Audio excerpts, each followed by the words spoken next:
అందరికీ నమస్కారం. రాష్ట్ర ప్రజలకి, శ్రేయోభిలాషులకి, ప్రతి ఒక్కళ్ళకి బొత్స సత్యనారాయణ గారు విజయనగరం డిస్టిక్ ఎమ్మెల్సీ, కొత్తగా ఎమ్మెల్సీకి ఎన్నికైన సత్యనారాయణ గారు, మీరే పంచుకుంటున్నారు, మీరే తింటున్నారు. బయట పేటీఎం గాళ్ళేమో మా వైసీపీలో జగన్మోహన్ రెడ్డి గారు, మా వైసీపీ ఎమ్మెల్యేలు ₹1 కోటి విరాళం ఇచ్చారు అని చెప్పుకుంటున్నారు. ఇది ఏమన్నా సరి అయిందేనా? ఇది ఎప్పటికీ సరైంది కాదు. అబద్ధాలు అబద్ధమైంది, నిజం నిజమవుతుంది. మీరు ఇవ్వకపోయినా కానీ ఇచ్చినట్టు మీ వైసీపీ వాళ్ళు డబ్బా కొట్టుకోవటం తప్ప దేనికి పనికిరారు. ఎవరినైనా కానీ అడిగినా కానీ విరాళం మాకు ఇవ్వలేదు, ఇంతవరకు మాకు చేరనే లేదు, వాళ్ళు పంచుకున్నారేమో, ఈ బొత్స సత్యనారాయణ గారు అంతా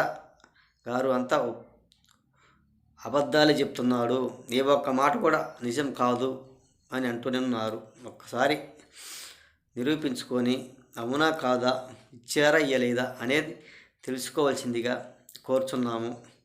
బొత్స సత్యనారాయణ గారు